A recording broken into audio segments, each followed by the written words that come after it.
Satu, mulai. Boleh. Bismillahirrahmanirrahim. Assalamualaikum warahmatullahi wabarakatuh. Waalaikumsalam warahmatullahi wabarakatuh. Alhamdulillah, salatu wassalamu ala rasulillah wa ala alihi wa sahbihi wa wala ma'adah. Rabbi shrah li sadri wa yassir li amri wahlul 'uqdatam min lisani yafqahu qawli. Amma ba'du. Pada yang hormat seluruh pimpinan Basnas di majelis ini, seluruh tim yang saya muliakan, yang hadir di ruang virtual yang saya muliakan, seluruh yang hadir dalam majelis ini yang dimuliakan Allah Subhanahu wa Ta'ala.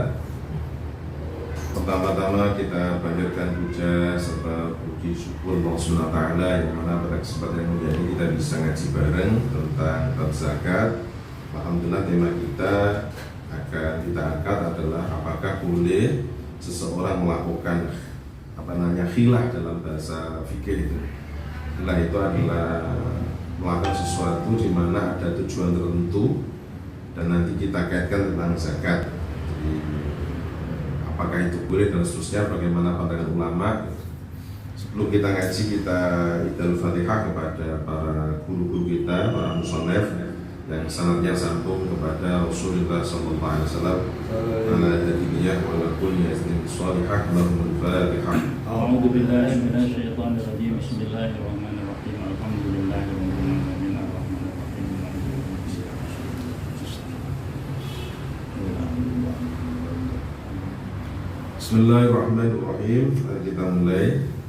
Ini kalau dalam kitab Ihana juz 2 halaman 176. Juz 2 halaman 176. Kita membaca kitab Ihanahnya itu. Kalau dalam Fathul Mu'innya itu di 176 yang atas bisa memakai Ihanahnya, di atasnya ada matan Fathul Mu'in atau menggunakan kitab Fathul Mu'in langsung. Bismillahirrahmanirrahim. Qala musannifu rahimahullah ta'ala wa nafa'ana bi wa bi ulumi fid dharain amin ya rabbal alamin. Wa kuriha ayuzila mulkahu bi baitin. Wa kuriha lan den makruhake apa ayuzila ento ngilangi sapa wong mulkahu ing kepemilikane wong.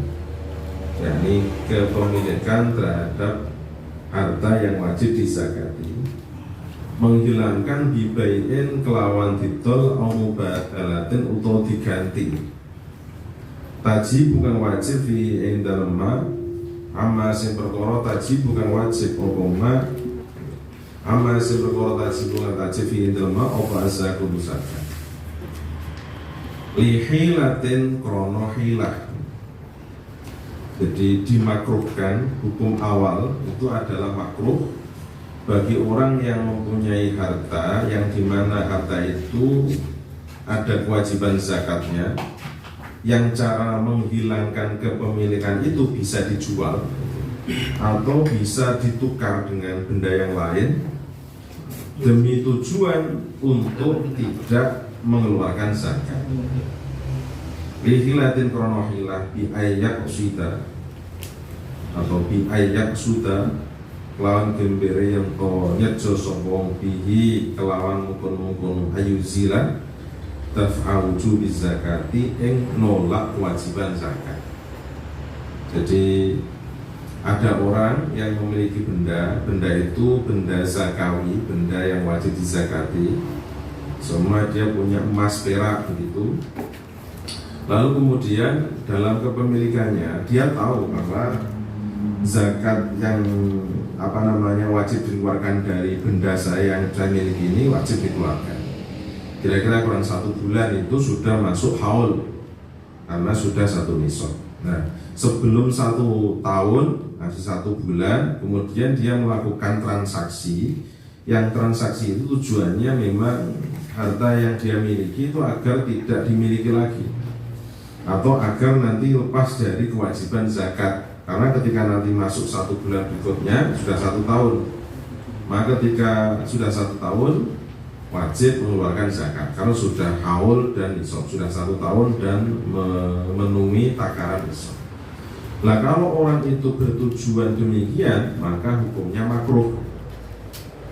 Jadi nanti para ulama itu kita klasifikasikan hukumnya ya. Jadi para ulama ada yang mengatakan makruh. Makruh itu ada dua, ada makruh tanzih dan ada makruh tahrim gitu. Dan dalam makruh tanzih dan makruh tahrim nanti juga ada ulama yang mengatakan jelas itu hukumnya haram. Seterusnya nanti kita lihat. Li'annahu krono sak temene mengkono-mengkono wong iku firarun melayu minal kurbati saking kurba.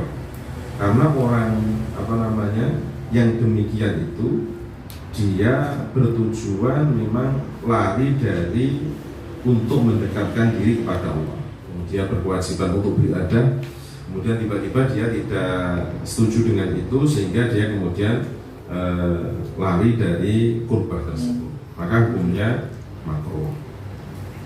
Wa fil wajizi lan dalam kitab wajiz iku yahrumu haram apa mengkono ayuzila. Jadi khilaf menghilangkan benda tadi dengan tujuan agar tidak berkewajiban zakat pada saatnya nanti, maka itu hukumnya haram. Wazada fil ihya, wazada lanambai sopo sohbul wajiz fil ihya indal ihya wala yabli ulang ora bebas apa al-dhimmatu tanggungan batinan ing dalam batin. Jadi kalau secara dunia kan memang tidak ada tuntutan, memang tidak 1 tahun atau kemudian kurang dari 1 nisab gitu.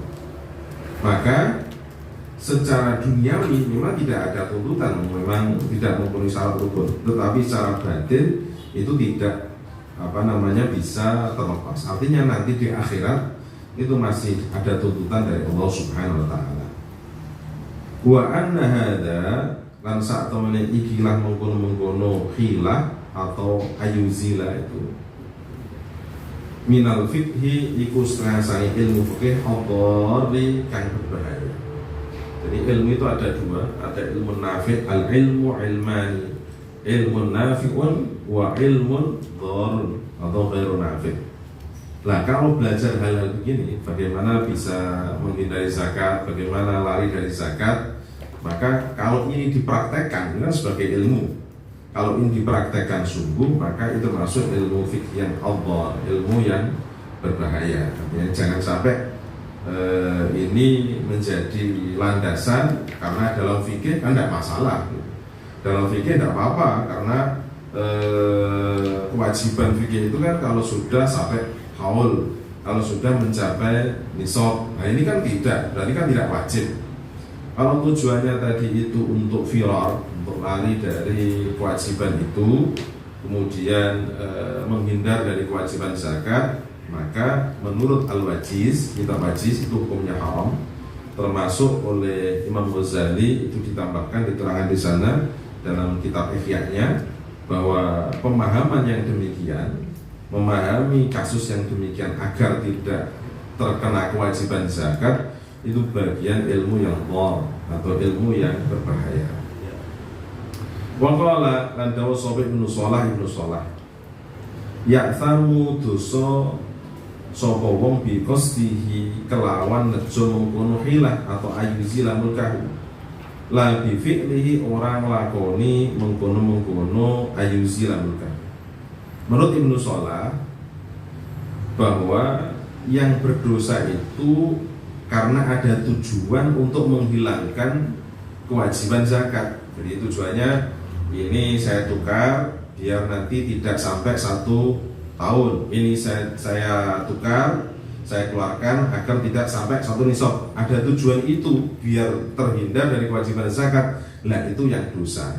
Kalau melakukannya monggo, tapi tujuan yang demikian itu hukumnya dosa. Jadi sangat detail ya. Jadi nanti kita bisa petakan. Kalau versi Ibnu Shalah itu yang dosa itu tujuannya. Kalau Anda menukarkan monggo, itu milik Anda. Tapi kalau tujuannya tadi untuk menghilangkan kewajiban mengeluarkan zakat, ya itu yang dosa. Jadi yang dosanya itu melakukan dalam bentuk kosdunya. Tapi kalau dalam bentuk fi'linya, dalam dia menjual kan miliknya sendiri kan tidak masalah itu, tak dosa. Hak-haknya sendiri. Tapi kalau ada tujuan bahwa dia menjual, mengeluarkan mengganti itu ada tujuan lari dari kewajiban zakat, nah ini yang dosa. Nah sekali lagi disebutkan dalam Ihya, dalam hal hubungan dunia tidak ada tuntutan, karena memang tidak ada masalah. Tetapi kalau nanti di akhirat disebutkan wala yaqra'u ad-dhimmatu batinan, nanti di akhirat masih tetap dituntut oleh Allah Subhanahu wa taala, karena tujuannya tadi adalah lari dari kewajiban mengeluarkan zakat. Qala Syekhuna, qala dawuh sinten Syekhuna Ibnu Hajar Al-Haytami. Jadi kita punya guru yang namanya Ibnu Hajar Al-Haytami, yang ini mengatakan adalah Shahibul Fathul Mu'in. Kitab Fathul Mu'in itu dikarang oleh Syekh Zainuddin Al-Malibari Al-Fannani. Beliau punya guru namanya Ibnu Hajar Al-Haytami. Ibnu Hajar punya guru namanya Syekh Zakaria Al-Ansari. Syekh Zakaria Al-Ansari punya guru namanya Syekh Ibnu Hajar Al-Asqalani. Nah, beliau menyebutkan gurunya, artinya ini pendapat gurunya. Apa pendapat gurunya? Yakni Ibnu Hajar Al-Haytami. Amma law qasadahu la lihilatin bali hajatin. Amma law qasada anapun nalikane nejo sapa wong hu ing kilah atau ayuzila mukahu. La lihilatin ora krana khilah. Jadi dia bertujuan dalam jual beli, menjual barang tadi itu atau menukarkannya bukan untuk khilah, bukan karena pengen lari dari kewajiban zakat, bali hajatin, balik krono hajat, memang karena kebutuhan. Ternyata anaknya pengen sekolah, akhirnya emasnya dijual untuk membiayai anaknya sekolah, karena ada sesuatu dari orang lain yang sehingga dia menuntut melakukan itu untuk ditolong dan seterusnya. Maka kalau itu tujuannya bali hajat dan karena hajat, aulaha atau memang karena hajat, sungguh-sungguh karena hajat, tidak ada tujuan khilah, walil firari lan kedua firar ya fala karahata moko ora ana keburukan. Jadi kalau saya kira itu begini, kalau itu memang tujuannya hajat karena ada kepentingan, ya tidak ada masalah. Kalaupun toh ya juga ada hajat, ya agar biar lari, maka tidak masalah. Maksudnya begini, kebutuhan kita nanti di akhir tahun adalah renovasi rumah sama begitu. Dan kebetulan di akhir tahun itu kalau kita tunggu lagi sampai 1 bulan sudah mencapai 1 tahun, berarti sudah hal wajib kita keluarkan. Ya sudahlah, nanti di akhir tahun kita renovasi sekalian agar tidak kena zakat. Maka kalau tujuannya itu menurut Syekhina itu tidak untuk fala karohata, karena masih ada tujuan tadi itu. Jadi pengklasifikasiannya begini. Pertama, ulama yang mengatakan bahwa itu haram, seperti dalam kitab Al-Wajiz. Kitab Al-Wajiz itu karangan Al-Imam Al-Ghazali. Ada kitab namanya Al-Basir, kemudian Al-Wasid, kemudian Al-Wajiz. Al-Basir itu sekian jilid, kemudian yang sedang itu Al-Basir, kemudian yang ringkas namanya Al-Wajiz. Itu ada 1 jilidan besar itu namanya Al-Wajiz. Beliau mengatakan haram, dan ditambahkan dalam kitab Ihya, apalagi Ihya itu fikih plus tasawuf, fikih yang di dalamnya juga ada ramuan tasawufnya, mengatakan beliau dawuh wala yaqra'u dhimmatu batinan. Jadi secara tanggungan, secara kewajiban itu tidak menjadi bebas secara batin, artinya masih ada tuntutan.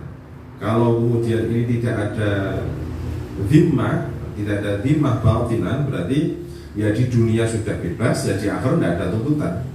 Tapi kalau dikatakan walaya yaqra'u dhimmah batinan, berarti secara batin masih, walaupun secara zahir kan tidak mempunyai syarat dan rukun. Dan sekali lagi diingatkan oleh Imam Ghazali, wa anna hadza minal fiqhi ad-dhari, dan ini termasuk bagian dari pemahaman atau ilmu fikih yang berbahaya. Saya kira itu, jadi nanti biar tahu semua masyarakat tentang hukum khilaf merekayasa zakat itu bagaimana? Minimal hukumnya makruh, Karena kenapa? Karena dia wong disuruh dekat dengan Allah, al-qurba, tapi kemudian nggak mau, ya biar jauh saja, kan hukumnya makruh, minimal makruh. Sampai ada ulama yang mengatakan haram dan seterusnya. Nah, monggo bagi kita, ya sebaiknya kita hindari ya haram, mau makruh saja kita hindari itu. Oke, selanjutnya Bismillahirrahmanirrahim. Tambihun utawi iku pepilih la zakata orang zakat iku mawujud ala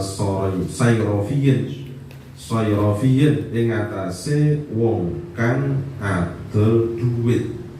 Di orang pelaku usaha uang itu. Mungkin dolar dengan apa, rupiah dengan euro atau apa begitu.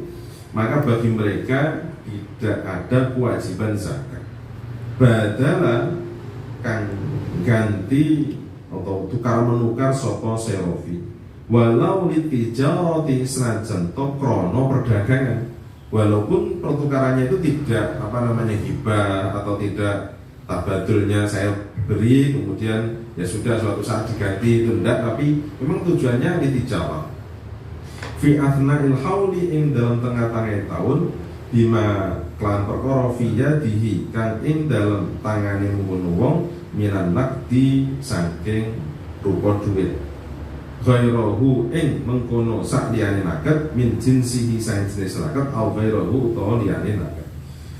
Baik uang tadi, uang pertukaran itu jenisnya sama, jadi rupiah sama rupiah, atau kemudian rupiah dengan yang lainnya. Kalau memang tujuannya itu yang jadi komoditi perdagangan itu uangnya, maka tidak wajib. Kenapa kok tidak wajib? Padahal itu kan uang, sumber uang kan, kita cari uang. Karena pertukaran yang dilakukan oleh sayrofi itu bukan ain, bukan bendanya. Kalau kita itu jual beli teh, kopi, kan jelas barangnya. Tapi kalau uang itu kan taman, itu tidak bernilai ain, maka tidak zakat. Wa kada lan kaya mungkon sayrofi la zakat ta ora zakat iku wujud ala warisin ing atase ahli waris mata kang mati sapa wa murisuhu wong kang marisi waris an urudi tijarati saking bondo-bondo dagangan hatta yatasarrafa sehingga nasarrafake sapa waris fiha ing dalam urudi tijarah biniyatiha kelawan niat tijarah. Fahina idin mongko nalikane mungkono ya tasarrafa fiha biniyatiha yastaknafu ngawiti atau dadi awal apa hauluha haule mungkono tijarah atau yastaknafu ngawiti sapa waris haulaha haule tijarah. Jadi begini, seumpama ada orang suami istri itu kemudian berdagang, dia kaya raya, dia rutin tiap tahunnya berzakat tijarah rutin, itu tiap akhir tahun dihitung, kemudian persentase 2,5%-nya dikeluarkan. Tiba-tiba di pertengahan tahun dia meninggal, dia punya ahli waris laki-laki, otomatis ahli waris ini mewarisi semua harta tirkah dari orang tersebut. Pertanyaannya, apakah kemudian ahli waris ini melanjutkan hitungan dagangnya itu juga diwariskan? Artinya ketika kemudian mendekati tahun akhir, oleh orang tuanya biasanya dizakati pada bulan April seumpama, kemudian mendekati bulan April, apa dia kemudian juga menghitung untuk dikeluarkan zakatnya? Maka jawabannya tidak. Kenapa? Karena dengan matinya orang tua tersebut, ya berarti proses perdagangan yang dengan kewajiban zakat itu selesai. Baru kemudian perpindahan uang tersebut atau hal tersebut kepada ahli waris itu sudah namanya tirkah tersendiri. Baru kalau ahli warisnya yang menerima warisan meniatkan untuk berdagang, baru dimulai perdagangan lagi dari nol lagi. Nol artinya tanggal 1 atau mulai tahun pertama. Jadi tidak mewariskan bisnisnya dengan hitungan bisnis orang tuanya.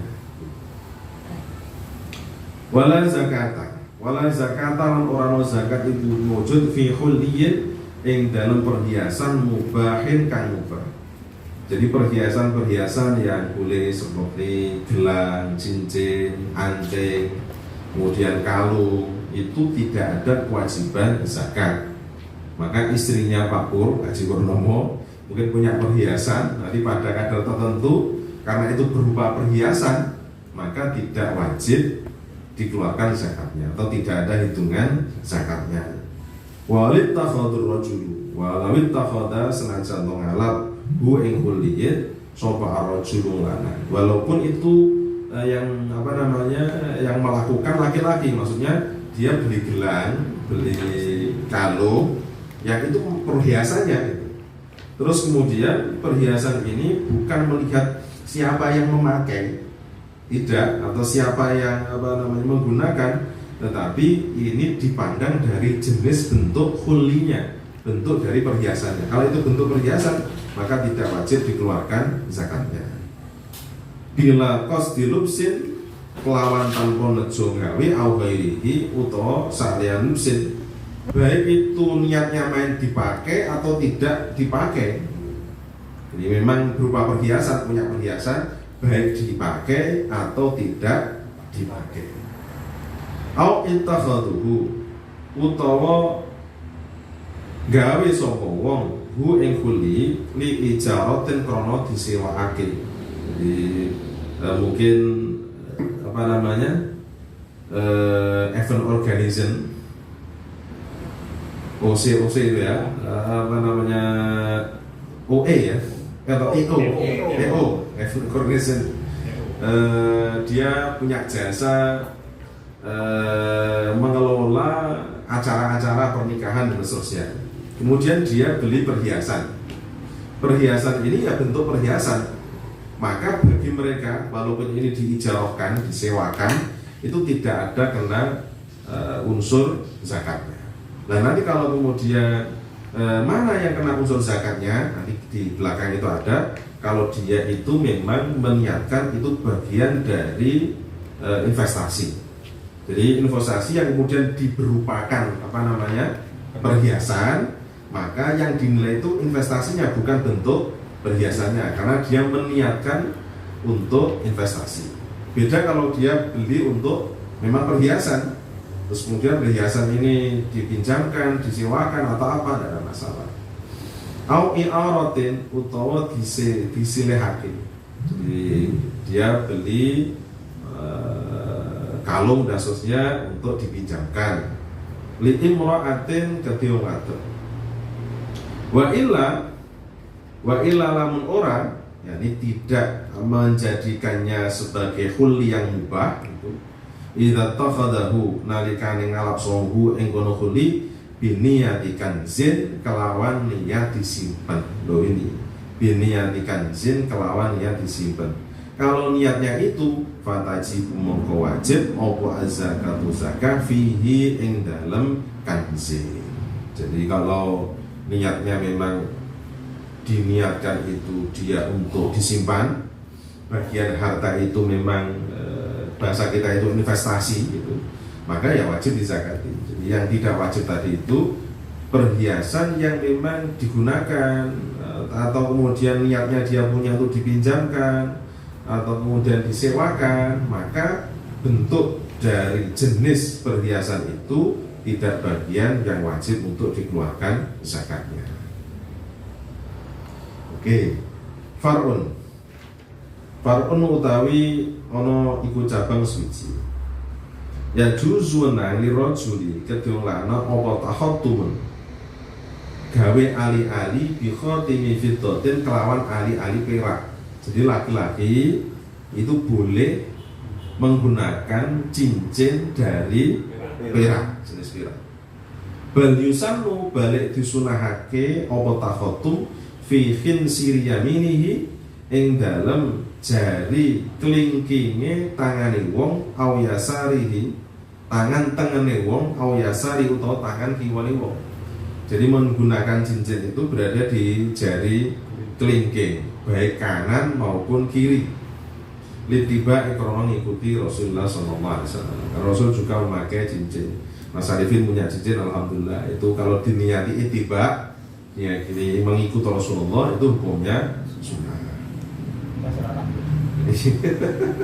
Jadi dipakai itu aja sudah dapat pahala. Niatnya itu memang untuk mengikuti Rasulullah sallallahu alaihi wasallam. Atau kemudian memberi fasilitas pada orang lain.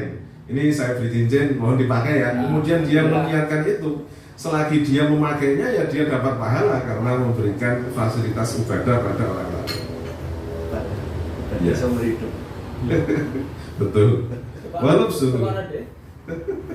Walau suhu lan gawe takhatum fil yamin ing dalam tangan itu afdal itu.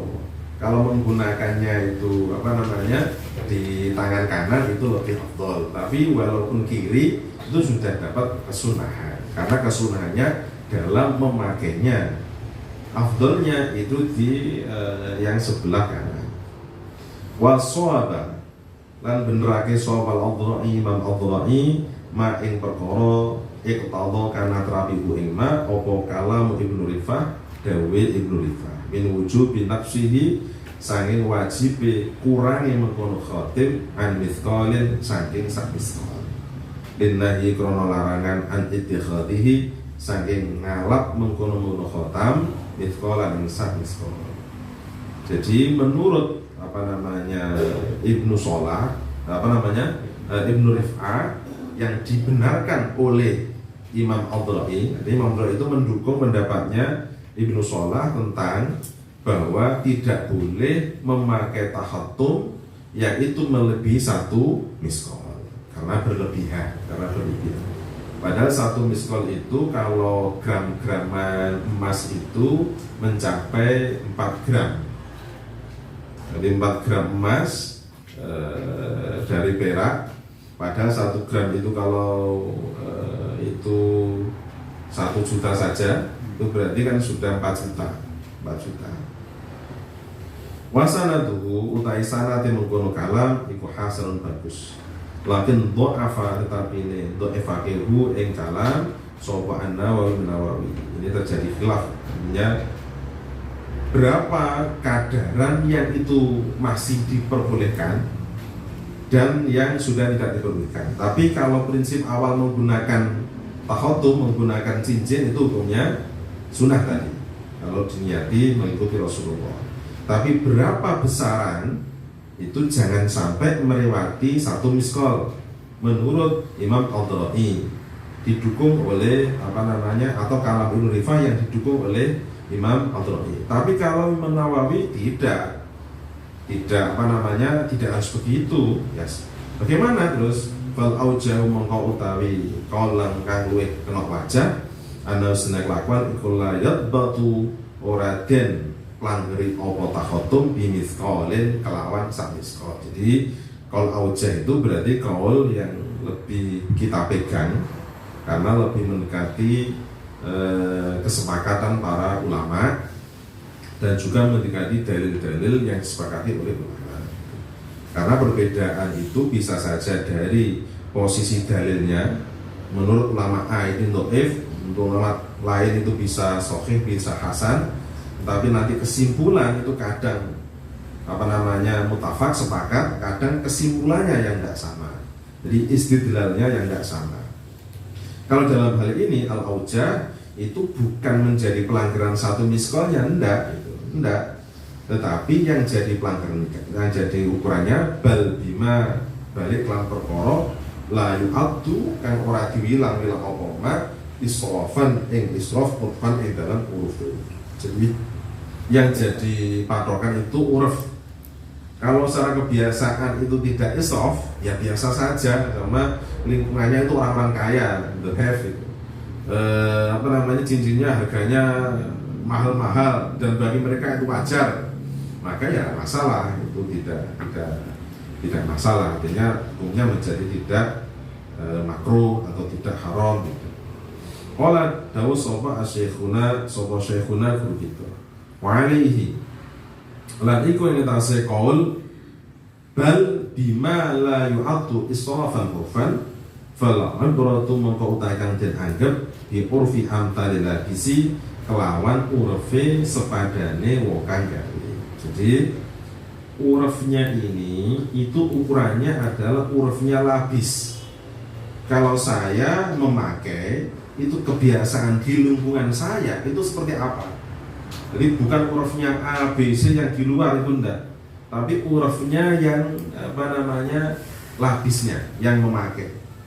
Sama Mas Cipto itu di lingkungan Siman, di sana itu rata-rata penggemar akik gitu. Penggemar akik kemudian dia pakai cincin harganya mahal-mahal. Karena Mas Cipto itu berada di lingkungan sana dan yang memakai adalah Mas Cipto, maka ukurannya Mas Cipto di lingkungannya itu, bukan di lingkungan yang lain. Nanti bisa saja tiap daerah itu berbeda-beda. Wala yajuzu lan ora nang apa ta'adduduhu wa wilangane mengkono tahaddum khilafan krono bedani li jam'in maring golongane ulama.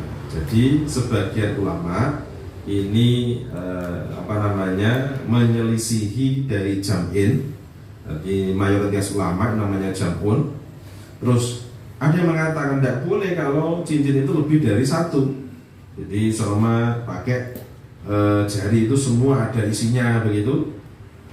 Itu menurut sebagian ulama tidak boleh. Tapi pendapat ini menyalahi pendapat jam'un. Mayoritas ulama tidak melarang, monggo-monggo saja boleh. Haitsu lam yu'adda ing dalam sekiranya ora den wilang-wilang apa mengkono ta'addud israfan ing israf. Selagi jumlahnya itu tidak israf. Kan wajar laki-laki kemudian punya cincin dua, satu di kanan, satu di kiri, itu masih wajar di kita. Atau kemudian dua itu mungkin di jari manis, kemudian di kelingking itu pakai yang lebih kecil atau apa. Pokoknya dalam titik kewajaran, tidak dalam kategori israf, maka diperbolehkan. Ini bahasanya kabar gembira bagi yang suka cincin. Artinya kalau itu diniati untuk sebagai itba Rasulullah, malah justru mendapatkan pahala karena itu disunahkan. Di garis besarnya begini, disunahkan menggunakan cincin walaupun itu berupa perak, tapi jangan pakai emas ya. Kalau emas tidak boleh, karena emas itu termasuk bagian yang dilarang oleh laki-laki untuk dipakai. Jadi Rasulullah pernah mengatakan, jadi diharamkan bagi laki-laki umatku, duburi umati, yakni ad-dahab wal harir. Jadi emas dan sutra. Maka tidak boleh orang kemudian pakai baju sutra laki-laki yang sutranya full 100% sutra. Jadi kalau sutra-sutra cap-capan itu 100% sutra, padahal harganya cuma 50.000, nah itu cuma nama saja, itu bukan sutra asli. Nah, itu tidak boleh. Diharamkan bagi laki-laki umatku untuk memakai sutra dan cincin emas dan emas, entah bentuk berapa cincin atau yang lainnya. Tapi kalau perak itu diperbolehkan. Bahkan kemudian menggunakan cincin itu bagian dari kesunahan Rasulullah SAW. Asalkan tadi para ulama kita lihat pendapat-pendapatnya, yang terpenting tidak sampai itu masuk wilayah israf. Kalau sudah israf baru tidak boleh. Tidak bolehnya karena israfnya, bukan karena cincinnya, bukan karena cincinnya. Wa tahliyatuhu lan oleh menghiasine mengkono wong rajul ala taharbin ing alat perang. Jadi tadi kan boleh memakai cincin dari fiddah, kan boleh. Sekarang kalau kemudian pedang itu kemudian dihiasi warongkonya atau pedangnya itu dari perak, akan gaya itu berwibawa, bisa menakuti musuh. Musuhku kalau ini kan bisa grogi, itu boleh. Kasaifin koyok dan waruhin lan panah, wa tursin lan tameng kemudian bisa cemerlang, kemilau itu karena dari fiddah boleh. Wa min tongkotin lan sabuk. Sama Pak Pur ini disiplin saat berpakaian selalu pakai sabuk, itu kemudian sabuknya dilapisi fiddah perak. Wahya utan mukara min tokoh iku ma perkara yustaddu kang ditalekake apa biha mungkur min tokoh al-wasatu tengah-tengah. Jadi yang diikat di tengah, jadi sabuk bahasa ini tokoh. Nanti kalau diikat di lain ya beda kepala, ya beda lagi kaki, namanya deker macam-macam. Nah, itu namanya min tokoh. Ini hanya penjelasan makna min tokoh saja. Terus wasikil harbi wasikil harbi lan pisau perang. Jadi seperti badik, seperti tentara itu kan punya pisau kecil yang serbaguna itu. Nah itu boleh, itu berupa dihiasi dengan perak itu. Dunasikil mihnah dudu pisau leladen atau pisau dapur. Nggak boleh, kalau pisau dapur ya harus non emas atau perak. Tapi kalau pisaunya pisau perang itu boleh. Kenapa kok pisau perang itu boleh? Karena ketika orang perang itu harus punya wibawa atau aura yang bisa menakuti musuh. Karena demikian maka menghiasi hal-hal yang diperlukan dengan fiddah itu boleh. Wal miklamati lan ketuaan kuku. Jadi kolmun itu dari kata memotong, miklamah itu alat untuk memotong kuku. Ketuaan kuku bifiddatin kelawan perak. Bifiddah itu ta'aluknya jer dan tahliyatu bifiddatin alata harbin. Bila sarafin kelawan tanpa leluhur. Jadi tidak boleh selagi kalau israf itu tidak boleh. Bahkan memakai air dalam wudu itu kalau lebih dari 6 kali sampai 7 kali itu israf. Sebagian ulama lebih dari 3 itu sudah israf. Walau fi syatil bahri, walaupun di pinggir sungai, pinggir laut kan banyak airnya, kan dipakai kan nggak habis-habis, nggak masalah. Walaupun toh demikian, kalau itu nanti lebih dari 3 kali itu israf. Oke, di anna dalika krono sak temene kono tahliyatuhu ala taharbin bifiddatin itu iku irhaban iso melayu akhiril kufari maring biro-biro kafir, karena ini bisa menakutkan kepada orang kafir. Jadi membuat musuh nervous itu penting. Jadi mental juang itu ya harus kuat, jangan sampai kemudian orang muslim mentalnya down sehingga orang non muslim menjadi kuat, malah kemudian beringas, ya jangan sampai. Bagaimana kemudian mereka secara mental juga harus terkalahkan. Tadi itu boleh kuliah, boleh tahliyah, boleh menghias itu dengan fiddah la birabin orang kelawan emas. Tidak boleh pakai emas. Kenapa? Li ziyadatil israfi krona bai israf. Wong dari perak saja kalau nilainya itu berlebihan tidak boleh, apalagi kok kemudian langsung pakai emas, karena israf. Wal khailai lan sombong. Kalau orang itu kemudian pakai emas, nah ini kesombongan yang muncul, lah tidak boleh. Wal khabaru utawi khabar al mubihu kang menangake lahu maring mengkono-mengkono zahab, lahu mengkono-mengkono zahab iku dha'afake hu ing khabar sapa Ibnu Qattan. Menurut Ibnu Qattan bahwa hadis yang menjelaskan bahwa diperbolehkannya menggunakan zahab atau tidak diperbolehkannya menggunakan zahab emas itu termasuk dhaif. Artinya Ibnu Qattan mengatakan tidak apa-apa. Wa in hasana utsulumin. Wa in hasana sanajan to milang-milang hasan hu ing khabar sapa Tirmidzi Imam Tirmidzi. Wa in hasan au sanajan to milang-milang hasan hu ing khabar sapa Tirmidzi Imam Tirmidzi. Walaupun toh Imam Tirmidzi mengatakan bahwa hadis yang menjelaskan hal itu termasuk hasan. Qala Hasan bin Sayyid tumatala qalu wal ladina ta'afahu malam sifu ala yaqulu.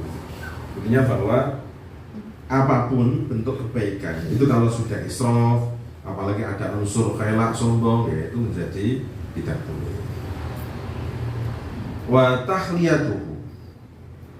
tahliyatuhu lan oleh menghias mengkono rajul mushafan mushaf, boleh menghias mushaf bagi laki-laki. Qala dawu sapa syekhuna guru kita, qala dawu sapa syekhuna guru kita, ai ma tegese perkara fi kang iku dalam Quran utawi ana Quran. Apa saja yang di situ ada Qur'annya, maka menghiasi bagian dari mushafnya, bagian dari tempatnya, itu tidak apa-apa. Walau litabarruki, senajan krono ngalap barokah. Jadi bukan karena unsur yang lain-lain, ya karena tabarruk saja yang mendapatkan keberkahan untuk melakukan itu, maka tidak apa-apa. Karena begini, menulis Al-Quran secara definisi yang itu disebut mushaf adalah ketika menulisnya itu diniati untuk lidirosah. Nanti kalau sudah jadi mushaf, ini untuk dipelajari, untuk dibaca ulang-ulang, baru disebut dengan mushaf.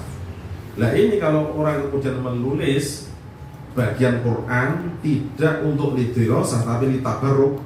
Litabarruk itu saya menulis ayat ini, kalau ini ditulis maka akan mempunyai fadilah demikian. Jadi termasuk ada ayat wa atmim lana nurana wa ghfir lana innaka ala kulli syai'in qadir. Itu kalau ditulis kemudian di kertas disimpan, itu bisa memberikan aura positif, mendapatkan nur bagi yang bawa. Itu berarti kan litabarruk. Litabarruk, walaupun itu litabarruk, tulisannya untuk menulis litabarruk, kemudian dihias, diberikan wadah yang cantik, itu untuk Quran, yang kemudian wadah itu dengan perhiasan berupa fiddah tadi, tidak apa-apa, boleh. Kahila fihi koyo sampule mushaf bifiddatin kelawan perak. Walil mar'ati, dan bagi wanita wal mar'ati lan bagi wong wadon tahliyatuhu utawi oleh menghiasi mushaf bidahabin kalan emas ikraman krana mulyaake fihima ing dalem mengkono mushaf fihima ing dalem mengkono mushaf wa napa jenenge khilaf dan fihima ing dalem tahliyah bifiddah minar rajul wa tahliyah bidha minal mar'ah. Jadi fihima indalam oleh menghiasi laki-laki dengan fiddah dan menghiasnya perempuan menggunakan emas, itu diperbolehkan karena ikraman. Jadi kan konsep awalnya begini, kalau wanita itu menggunakan emas kan tidak apa-apa, laki-laki menggunakan perak tidak apa-apa. Tapi kalau laki-laki menggunakan emas tidak boleh, kalau perempuan mutlak boleh. Nah ini diperbolehkan karena memuliakan Quran, yang itu dilakukan laki-laki menggunakan perak, itu dilakukan oleh perempuan menggunakan emas untuk menghiasi mushaf tadi itu tidak apa-apa. Wakat bulan oleh nulis mushaf bidhabi kelawan emas itu hasanun bagus. Walau min rajulin senajan to saking wong lanang. Jadi seperti kiswah Ka'bah itu kan konon benang untuk merajut tulisan yang ada di Ka'bah itu, di kiswah itu berasal dari emas. Nah, itu tidak apa-apa walaupun yang mengerjakannya laki-laki, walau min rajul. Wala tahliyatu kitabin, lan ora oleh menghias kitab ghairihi kang sakliyane Quran. Jadi hanya Quran saja. Tapi kalau puisi-puisi atau apa buku-buku tertentu non Quran itu tidak boleh. Walau bifiddatin sanajan to kelawan perak. Jadi, walaupun perak tidak apa-apa. Apa tidak boleh. Walaupun perak tidak boleh. Wa tamwihu tanyapohi wa haramun haram qat'an kelan pasti mutlakon kelan mutlak. Kalau itu ditambah itu dicampur dengan menggunakan pembakaran namanya tanwih, maka itu tidak boleh. Tsumma in hasala ulamul hasil minhu saing tambih apa syai'un siji bil aradi kelawan dipanasake alam nari ngatasi geni ya harumat apa haram apa istidamatuhu oleh langgenge mengkono tambah wa illa lamun ora istadamat ya fala mongko ora hurima wanita sholat senajan to sambung bil badani kelan badan walaupun itu kemudian nanti menempel dengan badan khilafan krono bedani jam'in maring golongane ulama. Jadi sebagian ulama memang kalau itu nanti bisa ittisal dengan badan itu hukumnya haram. Saya kira itu terkait tentang beberapa pembahasan yang kita lanjutkan dari kajian kita Fathul Mu'in. Mungkin ada yang bertanya, monggo.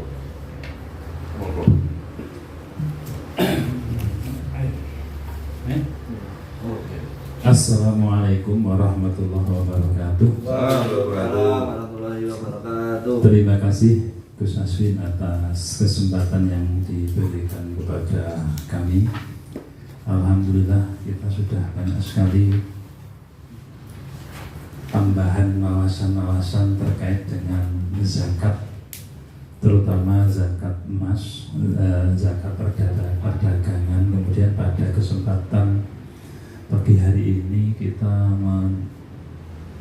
ada tema yaitu rekayasa menghindari zakat. Ada beberapa hal yang menjadi barangkali ganjalan bagi kita. Kalau saya tidak salah tangkap bahwa perdagangan dalam bentuk perhiasan itu tidak termasuk di dalam barang yang dikenakan zakat. Apa barangkali itu yang dimaksudkan. Tadi sepintas saya mendengar seperti itu. Yang menjadi perhiasan itu tidak wajib untuk melaksanakan zakat, terutama perdagangan. Kalau memang itu yang penerimaan ataupun pemahaman saya seperti itu benar, barangkali seperti toko emas yang menjual seluruh dagangannya adalah perhiasan, meskipun itu miliaran bahkan triliunan, itu berarti tidak kena zakat. Itu kalau maksudnya kalau pemahaman saya tadi benar, mudah-mudahan juga tidak benar. Kemudian yang kedua kalinya tadi di awal ada perdagangan nukut kalau nggak salah ya, mata uang barangkali. Yang pasti perdagangan mata uang ini kan mesti ada keuntungan. Katakan real itu kalau misalnya pada saat harganya misalnya 4.000 per real, itu biasanya kalau jual itu kurang sedikit, kalau kita beli itu akan menambah sedikit. Nah, ini apakah dari si hukumnya seperti apa gambarannya? Ini barangkali sementara itu dulu Gus, nanti barangkali kalau masih ada waktu kita bisa menambah yang lain.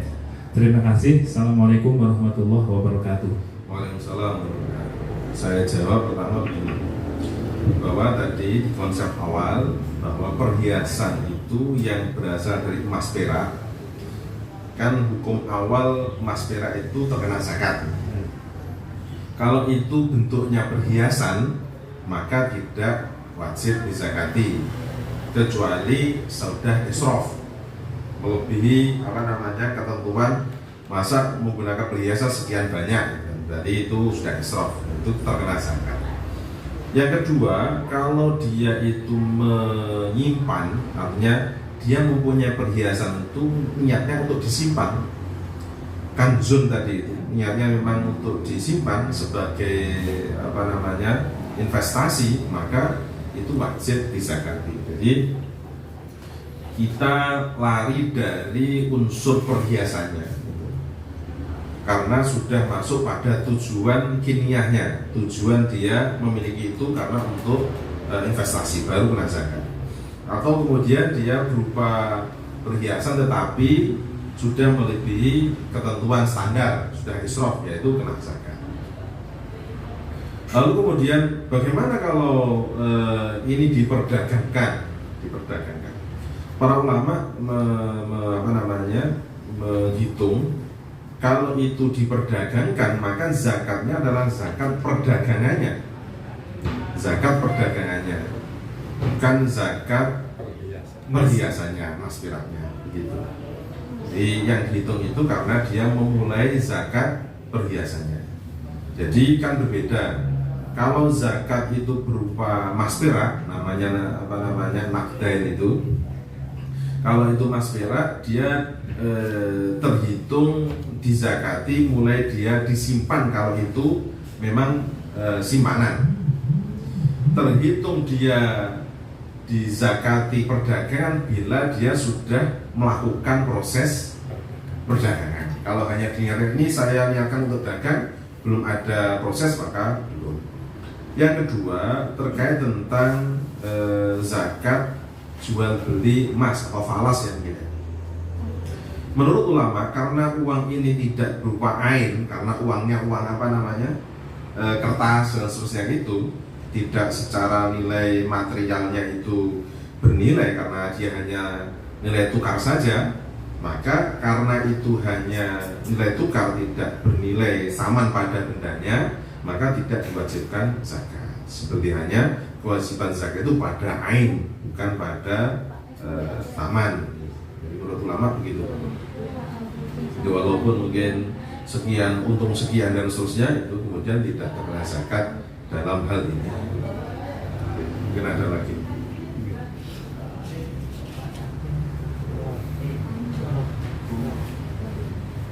Jadi yang kita maksudkan berarti dalam hal ini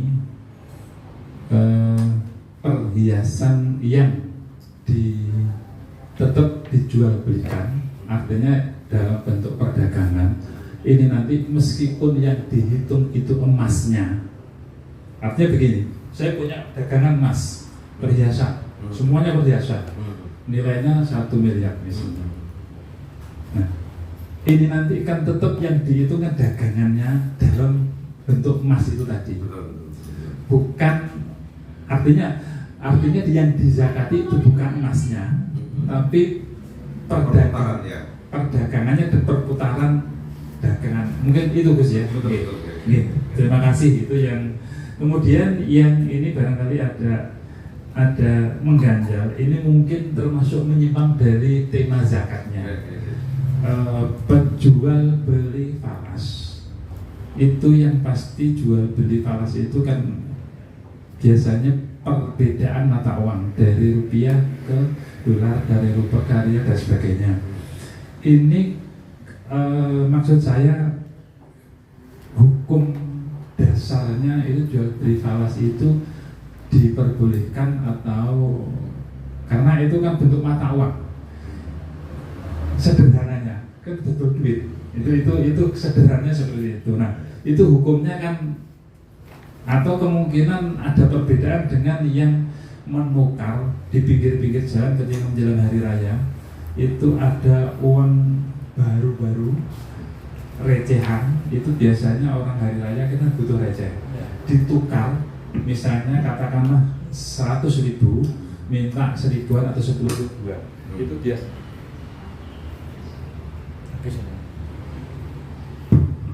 Itu biasanya kan nambah, nggak tahu nambahnya ada 10, 11 atau 10, 12 itu kita nggak tahu. Pada prinsipnya itu ada jasa di situ, unsur jasa, unsur ribah lah katakan seperti itu. Itu barangkali yang saya urus untuk ini sedikit menjawab dari zakatnya. Terima kasih Pak Haji. Ya. Terkait tentang kita sering saat menjelang hari raya itu di pinggir jalan jasa tukar uang baru atau beli uang atau apalah istilahnya begitu. Sebenarnya hakikatnya kita itu bukan membeli uang kemudian ditukar dengan uang. Sebenarnya ada jasa di situ. Jadi seumpama uang 100.000 kemudian karena mendapatkan uang recehan 10.000-an maka nilainya menjadi 90.000 maka sebenarnya kita itu membeli dalam makna kita menukarkan dengan mengganti jasa lelah dari yang kita ajak transaksi itu. Maka dari uang 10.000 ini, kalau kemudian saya bisa ambilkan di bank karena harus antri dan seterusnya, maka ini saya ganti 90.000. Jadi nanti kalau akad, jangan sampai saya buat beli uangnya dan saya punya 100 tapi kemudian dikembalikan 90, jangan begitu. Pak, ini saya punya uang 100.000. Anda bisa punya jasa ke saya untuk bisa menukarkan uang itu menjadi 10 jumlahnya 9 menjadi 90.000. Jadi akadnya itu adalah akad jasa terhadap dia bisa menukar uang, bukan kita membeli uangnya. Karena bukan 100 diganti 100 tidak, tetapi 100 diganti pecahan 10-an sebabnya 9. Wonten ya. Terima kasih. Wonten nggih. Alhamdulillah rabbil alamin. Mari kita akhiri dengan baca alhamdulillah. Alhamdulillahirobbilalamin. Semoga apa yang kita lakukan mendapatkan manfaat ridho dari Allah Subhanahu wa taala. Amin. Apabila ada kurang lebihnya, saya mohon maaf yang sebesar-besarnya. Allahumma fiqh. Assalamualaikum warahmatullahi wabarakatuh. Waalaikumsalam warahmatullahi wabarakatuh. Ini kemana nih kalau otomatis diri. Berarti nek Gus, kalau itu misalnya lebih lagi dipisah jasa dengan ini 100 dengan 100. Terus yang 10.000 gitu.